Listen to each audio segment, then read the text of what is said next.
क्या हो कि अगर मैं आपसे कहूं कि दुनिया में एक ऐसा पैरासाइट भी है जो लिटरली दिमाग को हैक करता है और दिमाग से डर ही मिटाता है। मिलिए टॉक्सोप्लाज्मा से। ये दिखने में तो काफी छोटा है लेकिन काम बड़े खतरनाक करता है। दरअसल बात ऐसी है कि इस पैरासाइट की एक मजबूरी है कि ये सिर्फ बिल्ली के इंटेस्टाइन्स के अंदर ही रिप्रोड्यूस कर सकता है। अब सवाल है कि वहां तक कैसे पहुंचा जाए, तो उसके लिए ये बड़ा खतरनाक खेल खेलता है। क्या है कि इस पैरासाइट को चूंकि पता है कि चूहा बिल्ली का फेवरेट फूड है, तो ये बिल्ली के इंटेस्टाइन्स तक पहुंचने के लिए चूहे का इस्तेमाल करता है। कैसे? तो सुनो। ये चूहे को इन्फेक्ट करके सीधे उसके दिमाग तक पहुंच जाता है और उसको धीरे धीरे रिप्रोग्राम करता है। अब इससे होता क्या है? होता यह है कि इसके बाद बेचारे चूहे के अंदर 3 तरह के खतरनाक बदलाव आते हैं। पहला, चूहे के अंदर लिटरली बिल्ली का खौफ ही खत्म हो जाता है।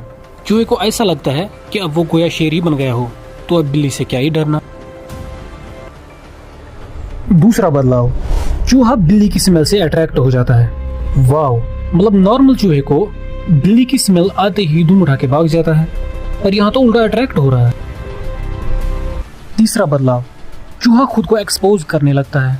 मतलब चूहा खाली और खतरे से भरी जगहों की तरफ जाने से खुद को रोक ही नहीं पाता। अब ये तीनों बदलावों का कॉम्बिनेशन चूहे पे ऐसा असर करती है कि जैसे चूहा दारू पी के घूमने निकला हो बिल्ली के इलाके में, और अब जैसे ही बिल्ली की नजर चूहे पे पड़ जाती है वैसे ही उस पे टूट जाती है और चूहे को मार के खा जाती है।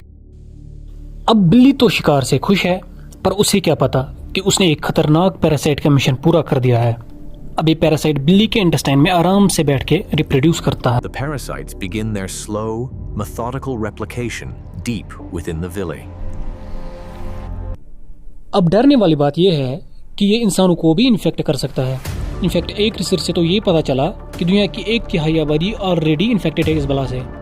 पर अच्छी खबर ये है कि इंसानों में इसका असर बहुत ही कम होता है हमारी इम्यून सिस्टम की वजह से। पर जिसमें इसका असर हो जाता है उसमें भी फियर थोड़ा सा कम हो जाता है, रिस्क टेकिंग एबिलिटी ज़्यादा बढ़ जाती है और रिएक्शन टाइम भी कम हो जाता है।